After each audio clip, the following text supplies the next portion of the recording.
Notícia de 4 de setembro. Em Paris, líderes e ministros de 26 países aprovaram uma estrutura de garantias de segurança para a Ucrânia. Isso não é um comunicado.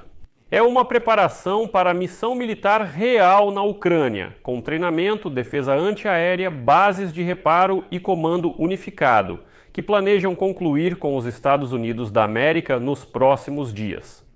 O tom público é cauteloso, mas o conteúdo ficou bastante claro. E aqui é importante discutir esse assunto sem ilusões, porque muita coisa foi dita de forma grandiosa, mas também existem nuances desagradáveis. O presidente da França, Emmanuel Macron, declarou que 26 países confirmaram disposição para participar em terra, no mar ou no ar. Para acalmar a sociedade ucraniana, apoiar o cessar-fogo assim que ele entrar em vigor e garantir e assegurar a paz. Não há limites em nosso apoio à defesa da Ucrânia. Emmanuel Macron ressaltou que Paris discute detalhes concretos, quem cuida da defesa aérea, do treinamento, das missões navais, etc. Mas, por enquanto, essas são novamente declarações grandiosas que, embora nos tenham aproximado das garantias, ainda não há um documento finalizado. Meu nome é Alexei Pet, hoje é 4 de setembro no calendário. Vamos debater o tema juntos e analisar a cúpula da coalizão dos interessados em Paris. O que ouvimos lá? Mas o que realmente está acontecendo na prática? Antes de começarmos, quero lembrar que todos os dias neste canal do YouTube saem vários vídeos analíticos de notícias, nos quais analisamos as principais notícias do dia para que você fique por dentro de tudo o que está acontecendo. Por isso, inscreva-se no canal e não esqueça de deixar seu like. Além disso, inscreva-se no meu canal do Telegram Pet News, o link está na descrição deste vídeo. Publicamos notícias em tempo real assim que chegam. Em 4 de setembro, em Paris, ocorreu uma reunião da coalizão Zilov. Vladimir Zelensky imediatamente rejeitou todas as tentativas de criar uma bomba relógio e declarou que não aceitamos garantias em papel como as de Budapeste, nem nenhum Minsk III. Citação: a Ucrânia não quer declarações revogáveis, precisa de garantias duradouras, ratificadas por parlamentos e com valor jurídico. São necessárias medidas concretas: proteção do espaço aéreo, produção e fornecimento, treinamento e presença dos parceiros para que a paz não se torne apenas uma pausa antes de um novo ataque da Rússia. Separadamente, Zelensky pediu a máxima proteção do espaço aéreo, porque os ataques noturnos significam vidas que só podem ser salvas com ferro. Vamos aos detalhes concretos. E como que Paris veio para a cúpula e por que isso ainda é um novo patamar, mesmo que agora estejam gritando sobre o fracasso dessa cúpula? A França promove uma coalizão de interessados em que cada participante assume parte da estrutura das garantias. Alguns cuidam da defesa antiaérea e radares, outros do reparo, logística, cibersegurança ou guerra eletrônica, entre outras funções. O objetivo é transferir todos os processos complexos para a Ucrânia, para que o ciclo de diagnóstico, reparo e retorno ao serviço dure semanas, não meses. E o que é crucial é que a trégua com força tenha uma infraestrutura real e, o mais importante, que tudo esteja no território da Ucrânia, e não apenas, sabe? A promessa de que, se houver uma nova agressão, alguém algum dia virá ajudar. Não, tudo já deve estar na Ucrânia e no local. É isso que significa a mudança de boas intenções para tabelas de turnos e responsáveis. Agora, onde estão os Estados Unidos da América nessa história? Macron declarou que os acordos com Washington serão concluídos em breve. Mas a Associated Press acrescenta que a Casa Branca participou das discussões. Trump confirmou o papel dos Estados Unidos da América nas garantias. Bem, traduzindo do diplomático, estamos falando de inteligência, comando e inteligência, vigilância e reconhecimento. Isso significa inteligência, vigilância e reconhecimento. Além disso, a questão da logística e o apoio à defesa aérea. É com isso que os Estados Unidos vão lidar. Na verdade, essa é uma solução bastante conveniente para todos. A Europa mantém o controle em seu próprio continente, e para Washington é um formato menos tóxico, sem enviar tropas de combate para as trincheiras, e para Kiev também. São pessoas e recursos próximos da linha de frente, de fato presentes no local. A intriga política aqui é sobre quem é a favor, quem é contra e o que exatamente cada um promete. E é aqui que a Reuters registra claramente a manobra de Macron. Quando perguntado por que a Polônia e a Itália antes eram contra enviar suas tropas para a Ucrânia, ele vai tentar se esquivar. E ele responde com a seguinte frase, cito: diferentes países assumirão diferentes tarefas. E, na verdade, esse é o sentido desse formato de coalizão dos interessados. Não é para discutir, mas distribuir tarefas conforme as capacidades, uns na defesa aérea e treinamento, outros no mar, outros em cibersegurança, etc. E sim, Macron disse separadamente uma frase que todos os europeus vão usar: não há restrições para a defesa da Ucrânia. Esse é o novo quadro de expectativas. Resumindo, não compensa odiar agora o primeiro-ministro da Polônia, Donald Tusk, ou a primeira-ministra da Itália, Giorgia Meloni, que hoje vieram a público e declararam que não vão enviar seus soldados para a Ucrânia. Isso já gerou repercussão, mas não significa que todos os aliados desistiram. É evidente que a Itália vai assumir as questões de defesa aérea para a Ucrânia, enquanto a Polônia tem uma missão totalmente separada. O fato é que Donald Trump já declarou que não planeja retirar as tropas americanas da Polônia.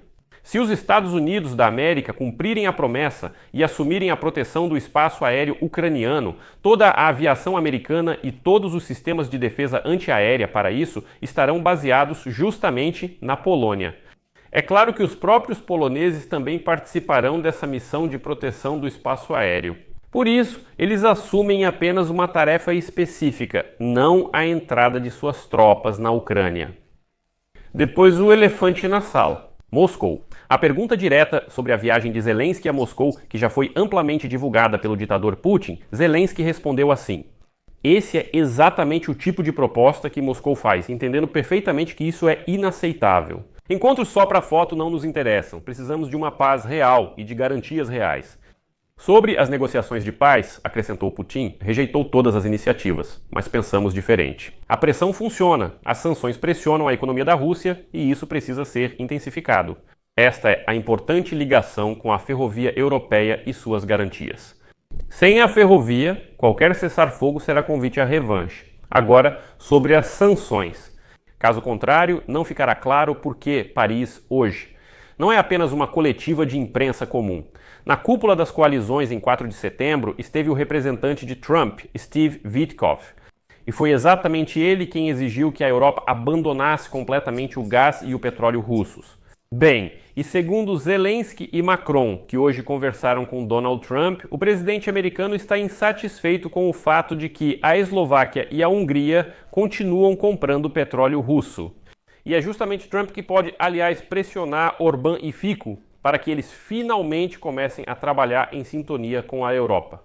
Eles foram prestar reverência ao ditador Putin. Próximo. The Guardian e Associated Press hoje descrevem de forma sincronizada nos últimos dias 3 componentes que os aliados estão inserindo naquele bloco de garantias: reforço da caça à frota sombria e manipulação de seguros para a exportação de petróleo e gás da Rússia.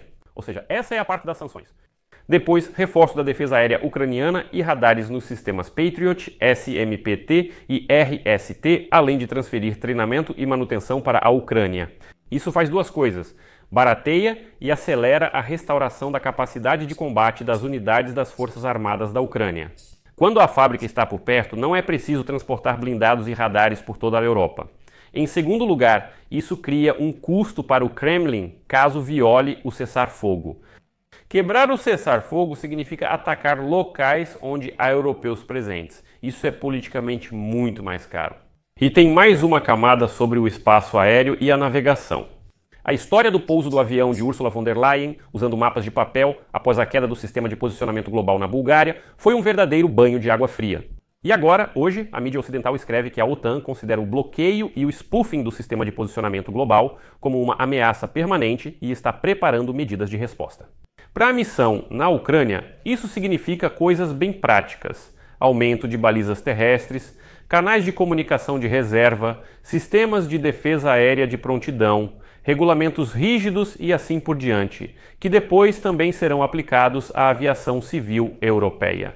Na essência, esse episódio mostrou aos europeus por que a Ucrânia insiste tanto na proteção aérea do país e por que isso é importante não só para a Ucrânia, mas para toda a Europa. Porque, na verdade, pode surgir na Ucrânia aquele escudo, aquela barreira através da qual a Rússia não conseguirá de forma alguma influenciar a Europa. O que muda para a Ucrânia a partir de amanhã? Bem, vamos lá. Se falarmos especificamente, a primeira coisa é a aceleração. Se for em setembro ou outubro, os parceiros apontam quem constrói os centros de reparo, quem cuida do treinamento, da defesa aérea, etc. Então, basicamente, desde o inverno, esse ciclo de recuperação das capacidades de combate. Ou seja, devemos basicamente construir toda essa arquitetura. E o segundo ponto é a resiliência. Durante os ataques noturnos massivos da Rússia, a principal economia, por mais estranho que pareça, é a preservação das subestações, pontes, fábricas, infraestrutura e, o que é muito importante, a preservação de vidas humanas.